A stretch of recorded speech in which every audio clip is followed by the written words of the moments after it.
Muzan किबुत्सुजी, जिसे demon slayer और उबियाशी की फैमिली हजारों सालों से ढूंढ रही है, फाइनली वो उबियाशी की मेंशन के सामने खड़ा है और कगाया उबियाशी को मारने आया है। लेकिन इस पॉइंट ऑफ टाइम तक कगाया की बीमारी इतनी ज्यादा बढ़ गई थी कि वो देखना तो छोड़ो हिल भी नहीं पा रहा था। फिर मुजान कगाया का मजाक उड़ाता है और बोलता है कि मैं तो अमर हूँ, लेकिन तुम जो कि मुझे मारने के सपने देखते हो वो 30 साल से ज्यादा भी जिंदा नहीं रह पाते। तो यहाँ पर बेसिकली वो उबियाशी की फैमिली को ट्रोल कर रहा था। और यहाँ पर हमें एक बहुत ही नई चीज बताई जाती है कि मुजान किबुत्सुजी और कगाया उबियाशी दोनों ही एक ही फैमिली से बिलोंग करते हैं। और क्योंकि मुजान और उबियाशी का सेम ब्लड है, इसलिए उबियाशी के मेंबर्स को सारे लोग बहुत ज्यादा श्राप देते हैं। और यही वो कारण है कि उबियाशी के सारे मेंबर्स अपनी पूरी लाइफ को डेडिकेट कर देते हैं सिर्फ और सिर्फ मुजान किबुत्सुजी को मारने के लिए, क्योंकि एक तरीके से ये उन्हीं की रिस्पॉन्सिबिलिटी है। उबियाशी की फैमिली जो कि एक कर्स्ड फैमिली है, उसमें जो भी बच्चा जन्म लेता है वो कभी भी 30 साल से ज्यादा नहीं जी पाता, जैसा कि कगाया के साथ हो रहा है। उन सभी को एक बीमारी होती है जिसकी वजह से वो सारे लोग मारे जाते हैं। और इसी श्राप को थोड़ा कम करने के लिए वो लोग प्रीस्ट की बेटी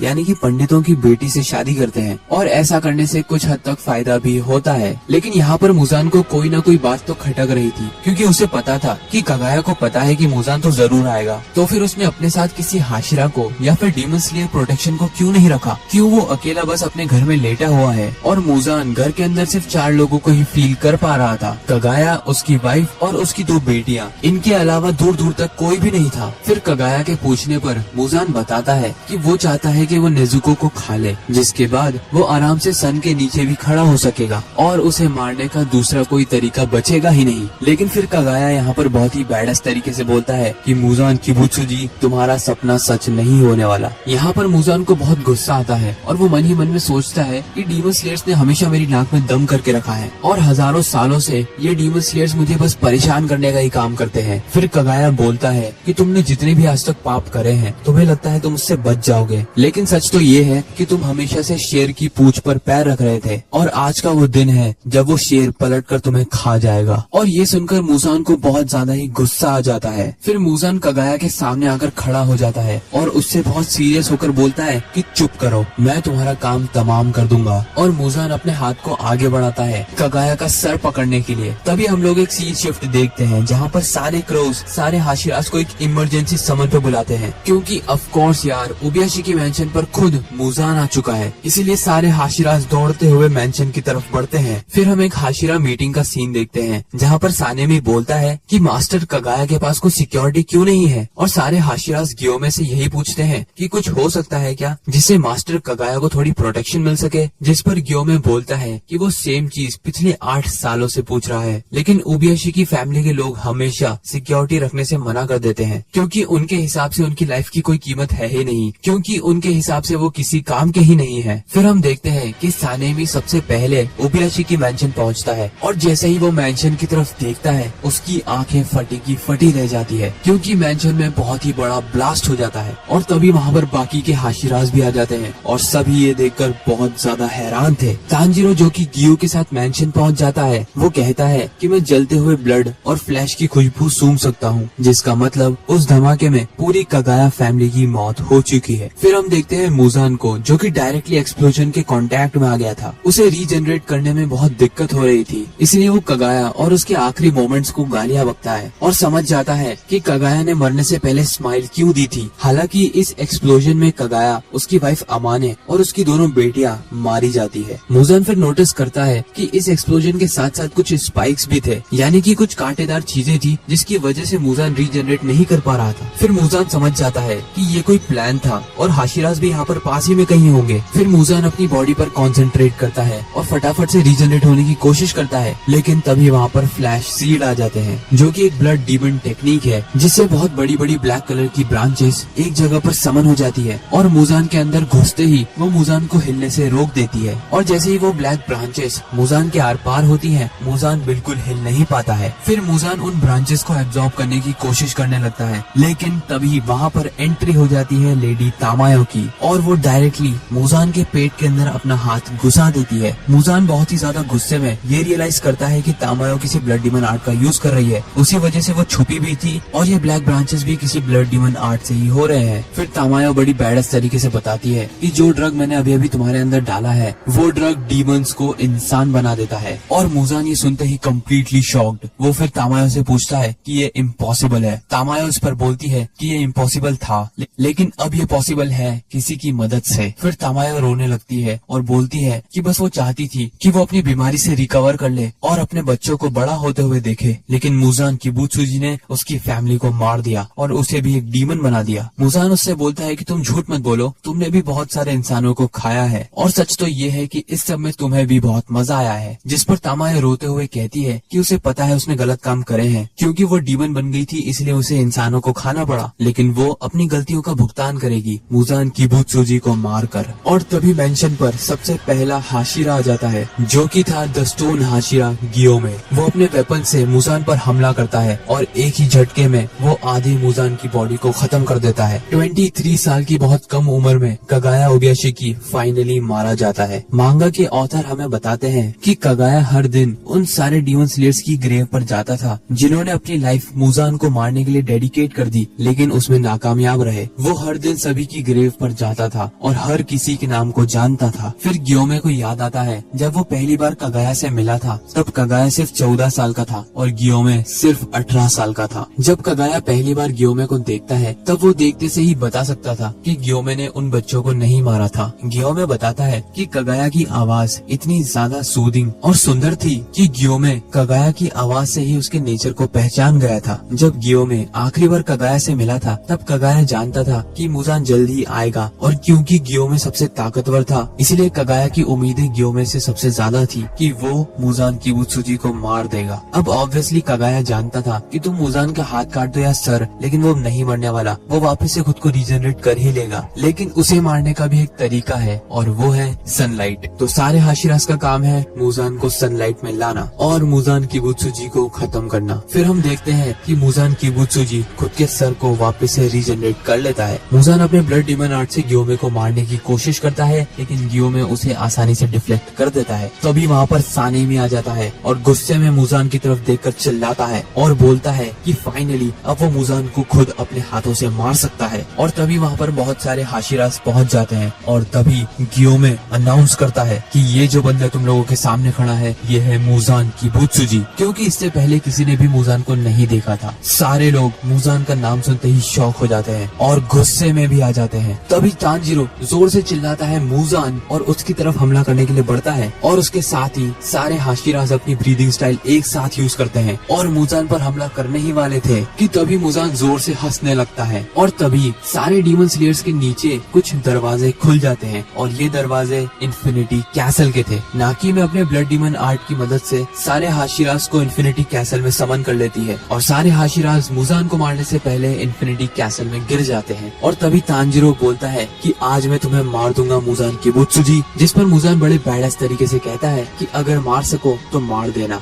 इसके बाद तांजीरो नीचे इन्फिनिटी कैसल में गिर जाता है और उसके नीचे पहुंचते ही कई सारे डीमंस उसके ऊपर हमला कर देते हैं, लेकिन तांजीरो अपनी वाटर ब्रीदिंग की मदद से सारे डीमंस को एक ही झटके में खत्म कर देता है और वाटर हाशिरा गियो भी तांजीरो की मदद करता है। दूसरी तरफ हम लोग देखते हैं ओबोनोई अपनी सर्पेंट ब्रीदिंग की मदद से मित्सुरी के सामने आने वाले सारे डीमंस को मार देता है और मित्सुरी से पूछता है कि कहीं उसे कोई चोट तो नहीं लगी, जिस पर मित्सुरी ब्लश करते हुए मना करती है। इसके बाद हम लोग देखते हैं गियोमे और मुइचिरो को, जो कि इन्फिनिटी कैसल में भाग रहे थे। फिर मुइचिरो गियोमे से बोलता है कि यहाँ पर जितने भी डीमंस को हम मार रहे हैं सभी लगभग लोअर मून्स की लेवल पे हैं, जिस पर गियोमे कहता है मुझे भी ऐसा ही लगता है। जिसके बाद मुइचिरो इमोशनल होके बोलता है कि उसे आज भी याद है जब वो लगभग मर ही गया था, तब और कोई नहीं मेरी मदद के लिए मास्टर कगाया आए थे और मेरे बहुत ही खराब समय में उन्होंने मुझे बहुत ही अच्छी ट्रीटमेंट दी। और ये सब सिर्फ मेरे साथ ही नहीं, मास्टर कगाया सारे डीमन स्लेयर्स को एक जैसा ही मानते थे। और तभी मुइचिरो की आंखों में आंसू और गुस्सा भर जाते हैं, ये कहते हुए कि मुजान किबुत्सुजी ने मेरे मास्टर को नहीं मेरे सेकंड फादर को मारा है और अब फर्क नहीं पड़ता कि मुजान कितना पावरफुल है, मैं उसे नर्क पहुंचा कर ही दम लूंगा। और इस बात पर गुस्से में गियोमे बोलता है मैं भी। जिसके बाद हम लोग देखते हैं सानेमी को, जो कि इन्फिनिटी कैसल में कहीं बैठकर रो रहा था। सानेमी सोचता है कि वो मास्टर कगाया को नहीं बचा पाया और इस चीज से सानेमी बहुत ज्यादा ही गुस्से में था। तभी वहाँ पर कुछ लोअर मून लेवल के डीमंस आ जाते हैं, लेकिन सानेमी एक ही झटके में सभी को खत्म कर देता है। जिसके बाद हम लोग देखते हैं इनोस्के को, जो कि इन्फिनिटी कैसल के अंदर आ चुका है और वो बहुत ही ज्यादा एक्साइटेड है एज एवर, क्योंकि वो अपने नए मूव्स अलग अलग डीमंस पर ट्राई करना चाहता था। जिसके बाद हम लोग देखते हैं जेनित्सु को, जो कि इन्फिनिटी कैसल में दौड़ रहा था और किसी आवाज का पीछा कर रहा था, ये कहते हुए कि ये जो बंदा है इसे माफ नहीं किया जा सकता। इसके बाद हम लोग देखते हैं इंसेक्ट हाशिरा शिनोबू को, जिसे पास ही के रूम में से खून की बदबू आती है। जैसे ही शिनोबू उस गेट को खोलती है,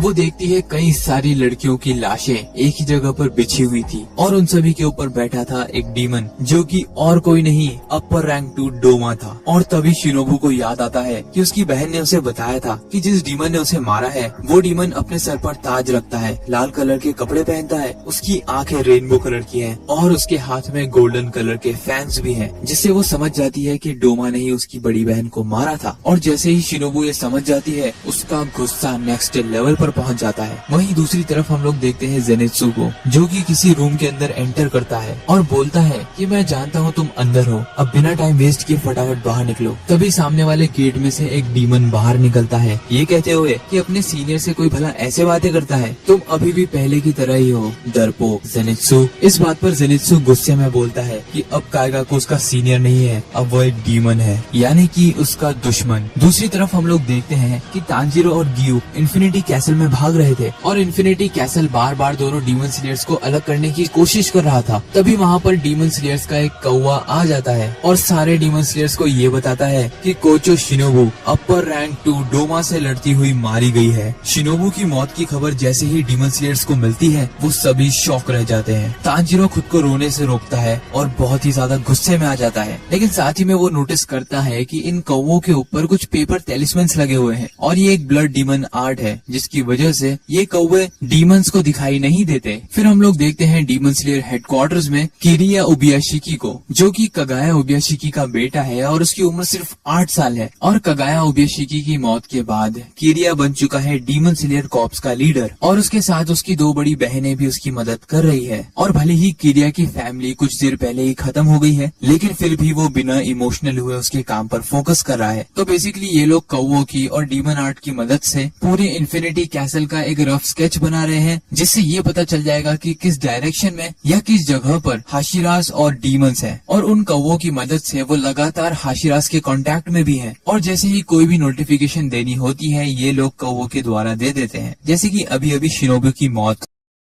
कगाया ओबियाशिकी बहुत ज्यादा ही स्ट्रिक्ट थे और अपनी स्ट्रिक्ट पेरेंटिंग की मदद से उन्होंने किरिया को बहुत जल्दी ही बड़ा कर दिया। किरिया बोलता है कि अभी भी इन्फिनिटी कैसल का बहुत बड़ा हिस्सा उन्हें नहीं पता कहाँ पर है और इसीलिए वो सारे कौवों को ऑर्डर देता है कि वो नॉर्थ की साइड जाए और नॉर्थ साइड की मैपिंग करने में उसकी मदद करे। फिर किरिया की बड़ी बहन बताती है कि अभी सिर्फ 2 ही लोग अपर मून से लड़ाई कर रहे हैं और वो दोनों हैं कानोआ और जेनित्सु। फिर हम लोग देखते हैं जेनित्सु और काइगाकू का एपिक फेस ऑफ, जहाँ पर काइगाकू जेनित्सु का मजाक उड़ाता है और कहता है कि तुम बहुत ही ज्यादा कमजोर हो, तुम्हें क्या लगा मैं तुम्हारा सीनियर हूँ इसलिए मैं तुम्हें छोड़ दूंगा? कम ऑन जेनित्सु, तुम इतने बेवकूफ कैसे हो सकते हो? जिस पर जेनित्सु बहुत ही बैडएस तरीके से कहता है कि मेरा सीनियर बहुत ही ज्यादा खुश लग रहा है सबसे कमजोर अपर रैंक बनके। और ये सुनते ही काइगाकू बहुत ही ज्यादा शॉक और कंफ्यूज हो जाता है कि क्या ये वही जेनित्सु है जिसे मैं जानता था। काइगाकू हंसते हुए कहता है कि अब तुम पलटकर जवाब भी दे देते हो, लेकिन जेनित्सु मजाक के मूड में बिल्कुल नहीं था। वो काइगाकू से पूछता है कि ऐसी क्या दिक्कत आ गई थी कि तुम्हें डीमन बनना पड़ा? क्या तुम्हें पता नहीं जब तुम डीमन स्लेयर बनते हो तब तुम सेल्फिश होने का हक खो देते हो? फिर जेनित्सु बहुत ही गुस्से में चिल्लाता है कि अगर तुम डीमन नहीं बनते तो ग्रैंडपा कभी भी आत्महत्या नहीं करते। फॉर्मर थंडर हाशिरा वैसे तो जेनित्सु के मास्टर थे,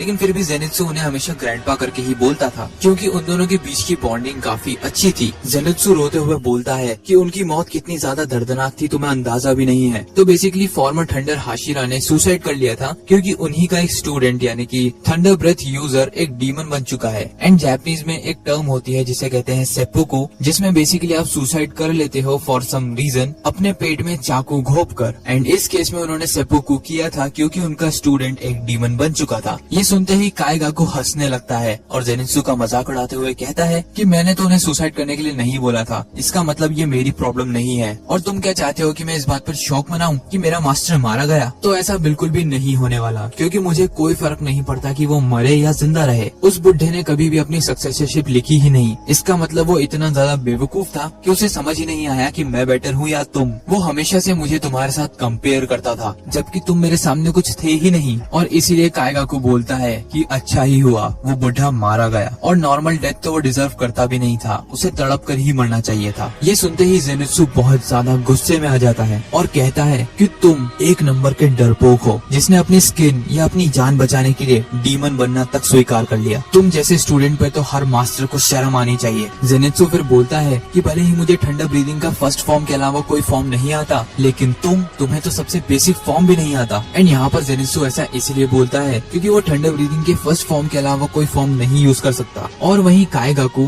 फर्स्ट फॉर्म को छोड़कर बाकी सारे फॉर्म यूज कर सकता है। और ये सुनते ही काइगाकू पूरी तरीके से गुस्से में आ जाता है और कहता है कि कभी भी मुझे तुम्हारे साथ मत जोड़ना, क्योंकि मैं तुमसे बहुत ज्यादा ताकतवर हूँ। तभी काइगाकू थंडर ब्रीदिंग के फोर्थ फॉर्म डिस्टेंट थंडर को यूज करता है, और क्योंकि अब काइगाकू डीमन बन चुका है, इसलिए वो अपने ब्रीदिंग फॉर्म्स के साथ ब्लड डीमन आर्ट को भी यूज कर सकता है, और दोनों को कंबाइन करके अपनी पावर्स और स्पीड को बहुत ज्यादा इंक्रीज कर सकता है। जैसे ही Kaigaku fourth form distant thunder use करता है, इंस्टेंटली पूरे रूम में ब्लैक कलर की लाइटनिंग फैल जाती है। लेकिन इतने पावरफुल अटैक के बाद भी जेनित्सु उसे आराम से डॉज कर लेता है, और यही नहीं, वो काइगाकू के गले को भी आधा काट देता है। ये देखकर काइगाकू की फट जाती है और वो मन ही मन सोचता है कि क्या इसने अभी अभी मुझ पर अटैक किया? ये तो वो जेनित्सु है ही नहीं जिसे मैं जानता था, ये तो कोई कम्प्लीटली डिफरेंट इंसान है। फिर काइगाकू को याद आता है कि वो डीमन कैसे बना था। तो एक दिन जब काइगाकू उसकी डीमन स्लेयर ड्यूटीज पर था, तब एक दिन उसका सामना हो जाता है upper moon one the beast himself Kokushibo से, और वो कोकोशिबो से रहम की भीख मांगता है। कहता है कि कुछ भी कर दो पर मुझे जिंदा छोड़ दो, क्योंकि काइगाकू के हिसाब से अगर उसका दुश्मन उसके सामने बहुत ज्यादा पावरफुल है तो उसके तलवे चाटने में कोई शर्म की बात नहीं है। इसलिए वो कोकोशिबो के सामने सरेंडर कर देता है। फिर कोकोशिबो काइगाकू को अपना थोड़ा ब्लड देता है, ये बोलते हुए कि मैं तुम्हें डीमन बना देता हूँ, और क्योंकि तुम एक ब्रेथ यूजर हो इसलिए तुम काफी ज्यादा पावरफुल डीमन बनोगे, और अगर मुजान उसे एक्सेप्ट कर लेगा तो वो एक अपर रैंक भी बन सकता है। कोकोशिबो से अपना बहुत ज्यादा ब्लड दे देता है, ये कहते हुए कि अगर इसकी एक बूंद भी नीचे गिरी तो मैं तुम्हारा सर धड़ से अलग कर दूंगा। और घबराते हुए काइगाकू खून की एक एक बूंद को चाट जाता है। अब काइगाकू, जो कि जेनित्सु से थोड़ा थोड़ा डरने लगा था, वो बहुत ही ज्यादा गुस्से में आ जाता है, और वो जेनित्सु के ऊपर thunder breathing second form lightning ball use कर देता है। जेनित्सु उसके अटैक्स की पावर्स को देखकर समझ जाता है कि उसने कई सारे ह्यूमंस को खा रखा है, और पता नहीं उसने कितनी जानें ली होंगी सिर्फ इस पावर को अचीव करने के लिए। जिसके बाद काइगाकू यूज करता है thunder breathing third form buzzing mosquito thunder, thunder breathing fifth form heat lightning. और जहाँ काइगाकू अपने थंडर ब्रीदिंग के फॉर्म्स जेनित्सु के ऊपर यूज कर रहा था, जेनित्सु डिफेंस भी नहीं करता है। उसके दिमाग में सिर्फ और सिर्फ यादें चल रही थी जब मास्टर जिगोरू जेनित्सु और काइगाकू को साथ में ट्रेनिंग दिया करते थे। जेनित्सु कोई बेवकूफ या गलती किया करता था और मास्टर उस पर चिल्लाया करते थे, और कैसे काइगाकू सारी ब्रीदिंग फॉर्म्स और सारी मुश्किल ट्रेनिंग को आसानी से हैंडल कर पाता था। काइगाकू, जो कि जेनित्सु के ऊपर कंटिन्यूअसली अटैक कर रहा था, वो जेनित्सु से पूछता है कैसा लगता है एक अपर मून से मार खाते हुए, लेकिन इस पर जेनित्सु कुछ भी नहीं बोलता क्योंकि वो पुरानी यादों में खोया हुआ था। तभी काइगाकू उसका सबसे पावरफुल अटैक यूज करता है, thunder breathing sixth form electric lightning shower, और इस फॉर्म के साथ वो अपने ब्लड डीमन आर्ट को भी कंबाइन कर देता है, जिससे जैसे ही ये अटैक जेनित्सु को हिट करता है, डार्क लाइटनिंग जेनित्सु की बॉडी को चीरते हुए बाहर निकल जाती है, और इस अटैक से जेनित्सु की बॉडी पर कट्स आ जाते हैं, और जेनित्सु काइगाकू के रूम से नीचे गिरने लगता है, और ऊपर से काइगाकू चिल्लाता है कि कोई ज्यादती दुश्मनी नहीं थी जेनित्सु, बस मैं तुम्हें पसंद नहीं करता था। लेकिन जेनित्सु के दिमाग में अभी भी फ्लैशबैक ही चल रहा था जब मास्टर जिगोरू जेनित्सु को डांटते हुए बोलते हैं कि कुछ सीखो काइगाकू से। फिर जेनित्सु मन ही मन सोचने लगता है कि मुझे हमेशा से पता था कि मैं कभी भी एक हाशिरा नहीं बन पाऊंगा, लेकिन मुझे पूरा यकीन था कि एक न एक दिन काइगाकू तो हाशिरा बन ही जाएगा। वो जानता था कि काइगाकू उसे बिल्कुल पसंद नहीं करता है, लेकिन फिर भी अंदर ही अंदर जेनित्सु हमेशा उसकी रिस्पेक्ट करता था, और काइगाकू की विल पावर से इम्प्रेस होकर हमेशा काइगाकू जैसा बनना चाहता था। फिर जेनित्सु उसकी मास्टर जिगोरू और उसे माफी मांगता है और कहता है आई एम सॉरी, यहाँ से काइगाकू और मेरे रास्ते अलग हो चुके हैं। और तभी जेनित्सु